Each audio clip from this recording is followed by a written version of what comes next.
Compulsory செய்தும் இது என்ன ஷார்ட்ஸ்ன்னு பார்த்தீங்கன்னா நம்ம ஜாபர் கொடுக்குறோம். ஜாபருக்கு எதுக்கு கொடுப்போம்? நம்மகிட்ட ஒரு ப்ராசஸ்க்குள்ள மெஷினரி இருக்காது. ஸோ வெளியில் அவங்களுக்கு கொடுத்து வாங்குவோம். இப்போ ஜாபருக்கு கொடுக்கும்போது நம்ம என்ன டாக்குமெண்ட் கொடுக்கணும் லீகலான்னு பார்த்தீங்கன்னா டெலிவரி சலான் இவேபிள்.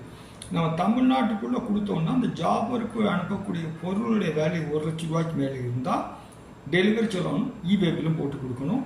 இவேபிளில் அந்த குட்ஸோட வேல்யூ சிஜிஎஸ்டி ஹெச்ஜிஎஸ்டி எல்லாமே ஃபில் பண்ணியிருக்கணும்.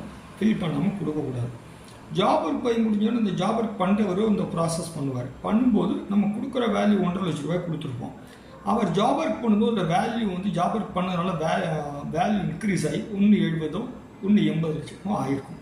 அப்போ அந்த 1,80,000 ரூபாய்க்கு அவர் திருப்பி டெலிவரி சலான் இவேபிள் போட்டுட்டு அவர் ஜாபருக்கு பண்ண சார்ஜுக்கு தனியாக சிஜிஎஸ்டி ஹெச்ஜிஎஸ்டி போட்டு இன்வாய்ஸ் கொடுக்கணும். அந்த இன்வாய்ஸ் டீட்டெயிலை இவேபிள்லையும் அப்லோட் பண்ணக்கூடாது.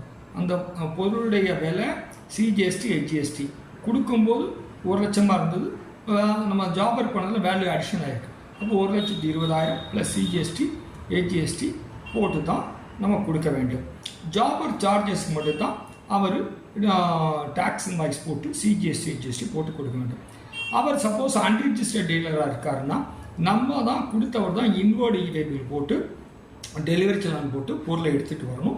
அவர் ஆன்லைன் கமர்ஷியல் இன்வாய்ஸ் போட்டு கொடுப்பாரு ஜாபர் சார்ஜஸ்.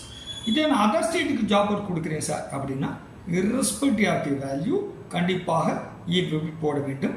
இதுதான் இதோட சாராம்சம். இல்லை சந்தேகம் இருந்தால் கமெண்ட்ஸில் கேட்கலாம். இல்லை எனக்கு வாட்ஸ்அப்லேயோ டெலிகிராம்லேயோ இல்லை மொபைல்லையோ கண்டிப்பாக கேட்கலாம். Wish all the best. Thank you.